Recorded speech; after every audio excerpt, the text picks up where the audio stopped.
Chers amis, bonjour. Cette semaine, Parashat Va'era. Dans la Parashat de cette semaine, la Torah ouvre une parenthèse pour nous parler des descendants des fils des tribus. La Torah dira Ve'ele Shemot Bene Reuven, voici les noms des fils de Reuven, Ve'ele Shemot Bene Shimon, voici les noms des fils de Shimon. Et lorsqu'on arrive à Lévi, le troisième garçon, la Torah ne dit pas et voici les noms. Voici les enfants de Lévi. Et elle cite les noms. Et en réalité, pourquoi est-ce qu'elle a retiré ce mot contrairement aux autres tribus? Le Shla Kadosh nous enseigne la chose suivante. C'est que Lévi a été, comme on le sait, dispensé de l'esclavage. C'est-à-dire les descendants de Lévi, la tribu de Lévi, n'étaient pas touchés, concernés par l'esclavage.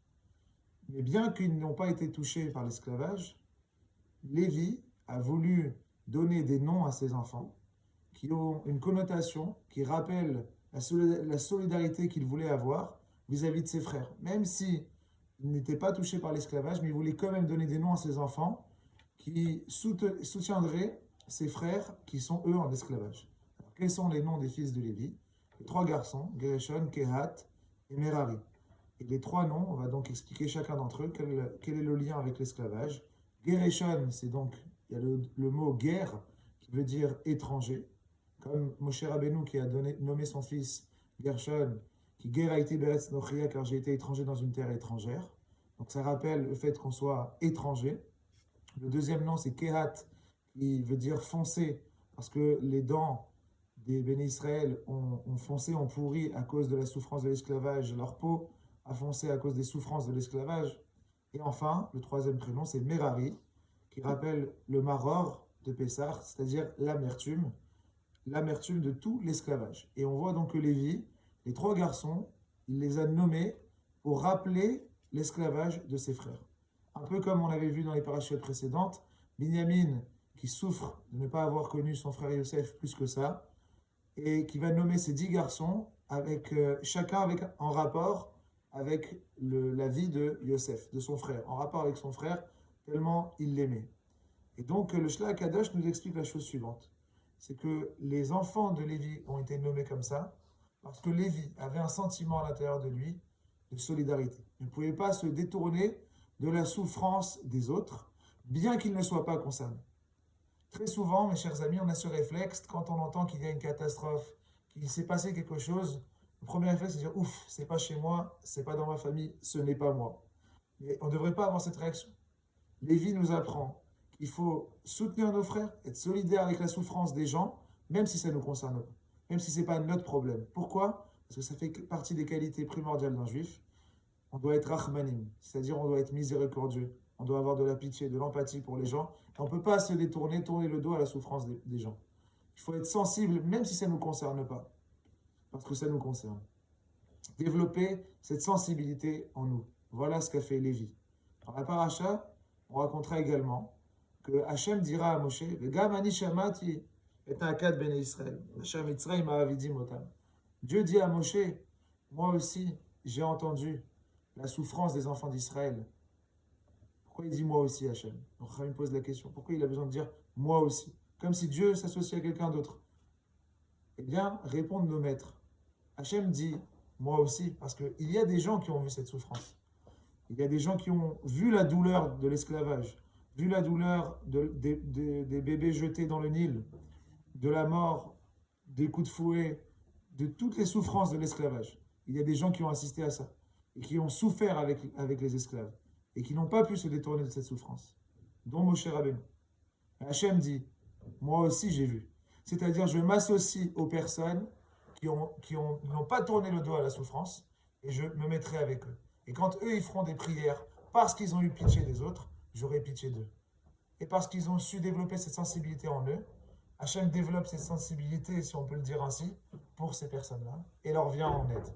Donc, si quelqu'un veut goûter à la délivrance, veut réussir à avancer, il doit d'abord comprendre qu'il faut développer cette sensibilité vis-à-vis de la souffrance et on ne peut pas s'en détourner. Tous nos grands maîtres nous ont appris qu'on ne peut pas rester insensible, qu'on ne peut pas rester hermétique à la souffrance des autres. Il y a des histoires, et on pourrait les citer, mais on ne le fera pas maintenant dans tous les détails, mais des histoires sur des maîtres à nous, des rabbinim ou non, des juifs qui pendant la Shoah auraient pu se mettre en sécurité, auraient pu se sauver, et être mis dans un endroit en lieu sûr et éviter tous les tourments de la guerre. Mais ils ne l'ont pas fait. Ils sont restés pour soutenir, pour être solidaires vis-à-vis de leurs frères, de la souffrance des autres. Il y a des gens qui étaient déjà en lieu sûr et qui sont revenus en Europe pour sauver d'autres personnes, pour les faire sortir de là. Alors qu'ils étaient en lieu sûr, ils auraient pu rester chez eux. Ils ont décidé de venir, de soutenir les autres. Ça encore, c'est une grande preuve de solidarité vis-à-vis de nos frères et on ne peut pas se désolidariser de cette souffrance-là.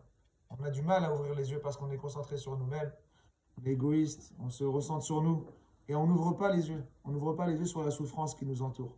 Pourquoi? Parce qu'on est concentré uniquement sur notre souffrance à nous. Et on se plaint de notre souffrance, ce qui nous empêche de voir la souffrance des autres, ce qui nous empêche d'être capable d'apporter une aide aux autres.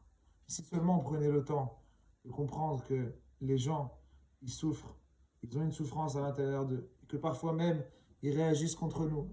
Et si on prenait le temps de comprendre que leur agressivité, elle cache une souffrance, qu'il faut traiter cette souffrance-là, qu'il faut essayer de la comprendre, qu'il faut essayer d'être sensible, même si ça ne nous concerne pas, même si c'est contre nous, même si on a raison et qu'ils ont tort, mais au moins être sensible, ne pas fermer la porte, être sensible à cette souffrance-là. Voilà notre devoir, et je terminerai par une histoire, l'histoire d'un aviateur israélien qui revient un jour à la base avec des blessures au visage, etc.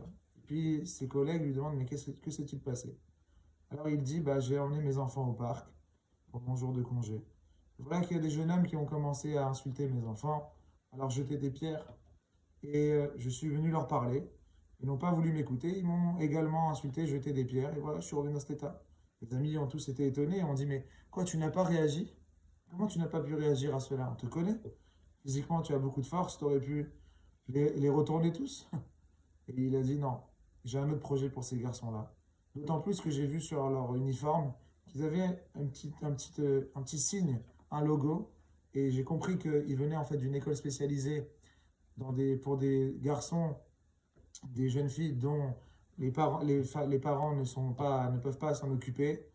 Les foyers sont parfois éclatés. C'est des enfants en difficulté qu'on essaie de réinsérer dans la société.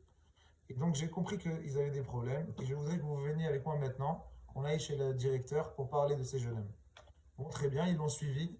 Le directeur, il a eu peur, il s'est dit, mais qu'est-ce qui se passe? Il va y avoir des problèmes. Finalement, les pilotes donc, lui ont dit, écoutez, voilà, on veut retrouver les garçons, voilà ce qui s'est passé. Bien sûr, on va les punir, leur dit le directeur. Non, non, on ne veut pas qu'ils soient punis. On veut seulement les emmener avec nous à la base, si vous le permettez. Il est très étonné, mais il accepte. Et ces trois garçons vont venir dans la base. Ils vont monter dans le cockpit, dans les avions de chasse, etc. Ils sont tout excités. Et finalement, les aviateurs de l'armée vont leur dire, voilà, écoutez, vous pouvez revenir une fois par semaine, on vous fait revenir. Et ils ont fait ça pendant des années et des années. Aujourd'hui, ces enfants-là, c'est des adultes qui ont fondé des familles, des foyers, femmes et enfants, et qui ont une vie équilibrée, qui ont un travail équilibré, qui ont une vie saine et qui fonctionnent correctement. Pourquoi?